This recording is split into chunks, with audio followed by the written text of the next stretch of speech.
중국 동부 지린성에 파견된 북한 노동자 수천 명이 여러 공장에서 파업과 폭동을 일으켰다. 북한 당국이 이들의 임금을 중국 측으로부터 받아 전쟁 준비 자금 명목으로 가로챘기 때문이다. 최근 대북 소식통들을 통해 전해진 내용인데 인명 피해 정황도 있는 것으로 알려졌습니다. 노동자들 폭동으로 관리자 1명이 사망을 했고요. 3명이 중태에 빠져 있기 때문에 추가 사망자도 나올 수 있는 상황입니다. 각국의 북한 노동자 고용은 유엔 안보리 대북제재 결의 위반인데 중국에만 여전히 수만 명이 근무하는 것으로 추정됩니다. 이들은 오랜 기간 열악한 노동 환경과 임금 체불에 시달려온 것으로 국제사회는 보고 있습니다. 고영환 통일부 장관 특보는 해외 파견 북한 노동자들이 임금의 60% 이상을 북한 간부들에게 반납해야 한다고 밝혔습니다. 또 매일 15시간 이상 장시간 노동에 시달리고 생활 속에서도 철저한 통제와 감시를 받습니다. 북한 노동자의 법적 권리가 없고 그리고 철저하게 북한 당국이 통제하는 바람에 노동 조건, 환경에 대한 정확한 상황도 파악이 안 되고 있다는 것이죠. 그렇기 때문에 이 문제는 매우 심각한 국제사회 보편적 규범을 해치는 인권 문제이기도 합니다. 국정원은 해외 파견 북한 노동자들의 열악한 생활 여건으로 인해 다양한 사건, 사고가 발생하고 있다며 관련 동향을 주시하고 있다고 밝혔습니다. 여기에 해외 파견 노동자를 통한 외화벌이는 북한 정권의 핵미사일 개발을 위한 핵심 자금줄로 꼽혀 한미 당국은 이를 차단하기 위한 조치를 계속 모색하고 있습니다. YTN 조수현입니다. 한국이 탈북자들의 북한행 송금에 고삐를 죄면서 북한에 남은 가족의 생명줄이 끊길 위기라고 영국 BBC 방송이 전했습니다. BBC 방송은 현지 시간 29일 탈북민이면서 10년 넘게 송금 브로커 역할을 해온 황모 씨와 부인 주모 씨 등을 인터뷰해 이같이 진단했습니다. 황 씨가 주장하는 데 따르면 탈북민들이 북한에 남은 가족에게 돈을 보내는 것은 복잡하고 어려운 일로 한국, 북한, 중국에 걸쳐 브로커와 배달원 여럿이 투입된다고 합니다. 통상 탈북민의 북한행 송금은 우선 탈북민이 국내 브로커에게 송금한 원화를 중국 브로커를 통해 위안화로 환전한 뒤 북측 브로커를 거쳐 국경을 넘어가 북한 내 가족에게 전달하는 방식입니다. 원칙적으로는 이는 속칭 환치기 방식의 자금 반출이어서 외국 환거래법 위반에 해당합니다. 이 같은 송금은 받는 사람 입장에서도 큰 위험을 감수해야 한다고 BBC는 전했습니다. 만약 북한에서 이러한 일로 적발되면 정치범 수용소로 잡혀갈 위험이 있으며 특히 2020년부터는 김정은 국무위원장 지시로 브로커 단속이 강화됐다는 것입니다. 한국도 이전과 달리 최근 들어 송금 브로커를 상대로 경찰 수사가 심해졌다고 BBC는 전했습니다. BBC는 왜 한국이 브로커 단속을 시작했는지 확실하지는 않다면서도 한 탈북민 지원 변호사에 따르면 올해부터 대공 수사권이 국정원에서 경찰로 넘어오면서 과잉된 열의를 보이는 게 원인일 수 있다고 짚었습니다. 이처럼 한국과 북한 양쪽에서 압박이 심해지면서 북한 내 가족들의 생명줄인 자금 송금이 끊길 수도 있다고 BBC는 내다봤습니다. 하지만 황 씨 같은 브로커들은 송금을 중단할 수 없다는 입장입니다. 그는 송금은 북한을 무너뜨릴 수 있는 유일한 길이라며 송금과 함께 남한 소식이 들어간다. 이것은 김정은이 가장 두려워하는 일이라고 말했습니다. 중국과 러시아 등 우방국에 해외 노동자를 보내 김정은 국무위원장 일가를 위한 통치 자금을 벌어들이고 있는 북한. 해외 노동자들은 기본적으로 노예 상태에서 일하며 임금을 착취당하고 있는 게 현실입니다. 이런 가운데 일본 요미우리 신문은 중국 지린성에 파견된 북한 노동자 약 2,000명이 지난달 임금 체불에 항의하며 공장을 점거하고 시위를 벌였다고 보도했습니다.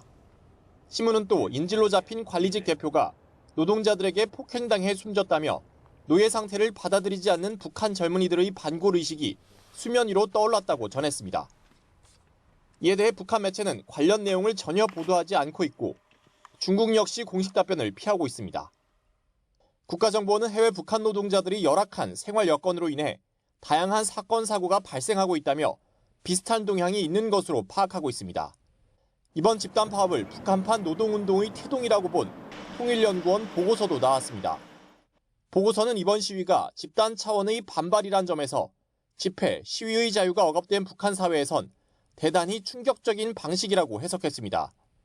특히 북한 당국의 직접적 책임을 요구했다며 노동자들이 자신들의 권리를 침해하는 국가라는 개념을 정립해 불만을 분명히 표현하고 있다고 분석했습니다. 더 나아가 김정은 정권의 주민 통제력 상실을 보여주는 사례가 될 수도 있다는 겁니다. 그 내부에서 통제를 강화하려고 하는 모습들을 이제 몇 년 전부터 계속 보여주고 있는데 그게 또 역설적으로는 통제력이 그만큼 흔들린다는 거에 대한 방증이라고 보거든요. 통제력이 흔들리는 모습이 이번 사태를 통해서 좀 더 극적인 형태로 표출이 된 게 아닌가 싶습니다. 유엔 산하 국제노동기구 ILO는 일부 국가에서 북한 노동자에 대한 학대 실태를 파악하고 있다며 강제 노동 근절을 위해 노력하고 있다고 설명했습니다. YTN 큐두입니다. 북한 당국이 외화벌이를 위해 파견한 노동자들이 중국에 이어 아프리카에서도 폭동을 일으킨 것으로 확인됐다고 산케이 신문이 북한 사정의 밝은 복수의 소식통을 인용해 26일 보도했습니다. 보도에 따르면 아프리카 콩고 공화국 건설 현장에서 근무하는 북한 노동자 수십 명이 지난달로 예정됐던 귀국이 연기되자 이에 반발하며 폭동을 일으켰습니다. 앞서 산케이는 중국 진인성 공장에서 지난 1월 임금 체불 문제로 처음 폭동이 일어났고 중국 야오닝 성 단동시 의료 공장에서도 지난달 노동자 약 10명이 귀국을 요구하며 출근을 거부하는 등 집단 행동이 지속되고 있다고 주장했습니다. 산케이는 북한이 정보를 통제하고 있지만 첫 폭동과 관련된 소문이 중국과 러시아 등에 있는 10만여 명의 해외 파견 북한 노동자들 사이에서 확산하고 있는 것으로 보인다고 짚었습니다. 한 소식통은 진인성 폭동과 관련해 북한 당국의 충격이었던 것은 장마당 세대라고 하는 30세 전후가 폭동을 주도했다는 사실이라며 그들은 이전 세대와는 분명히 다르다고 말했다고 산케이는 전했습니다. 장마당 세대는 1990년대 고난의 행군 시절에 태어나 국가 배급 혜택을 받지 못하고 생활을 장마당이라고 불리는 시장에 의존한 것으로 알려졌습니다. 산케이는 열악한 주거 환경, 외출과 스마트폰 이용 금지 등 자유가 박탈된 데 대한 불만도 진인성 폭동의 동기였다며 김정은 정권이 자본주의 사회를 동경하는 세대에 대한 통제를 강화하고 있지만 젊은 층의 반발을 억누르지는 못하는 것으로 보인다고 주장했습니다. 네, 국제사회 고립을 자청하는 북한이 주민들을 대상으로 사상 단속을 강화하는 가운데 최근 조선중앙TV에서 방영된 프로그램이 화제가 되고 있습니다. 자, BBC의 TV 프로그램 정원의 비밀이 그제 조선중앙TV에서 방송이 됐는데요.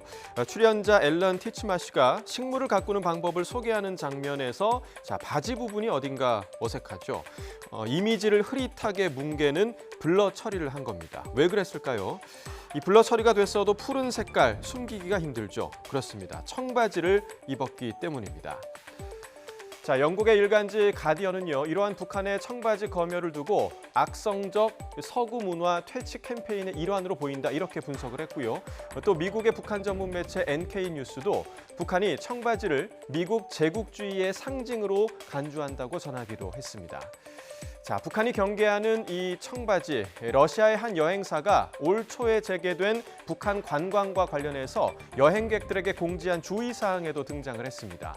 김일성, 김정일의 시신이 안치된 금수산 태양궁전을 방문할 때 허용되지 않는 복장을 설명하면서 이렇게 청바지를 포함했습니다. 이외에 서방의 출판물, 또 서구 생활 방식에 대한 선전물 등의 반입도 금지된다고 알렸는데요. 서구 문화 유입에 민감한 북한의 분위기를 의식한 것으로 보입니다. 자, 북한이 금기시하는 게 또 있죠. 바로 K 콘텐츠입니다. 남북 관계가 악화일로를 걷는 가운데 북한 당국은 반동사상 문화 배격법을 공포했습니다. 한국의 드라마, 영화를 보거나 유포하면 사형에 처하는 것도 가능한데요. 실제로 올 초 북한의 10대 청소년들이 한국 드라마를 봤다는 이유로 12년 노동교화형이 선고됐다. 이런 소식이 전해지기도 했습니다. 청바지도 금지, K 드라마도 금지. 북한의 시계는 거꾸로 흘러가고 있습니다.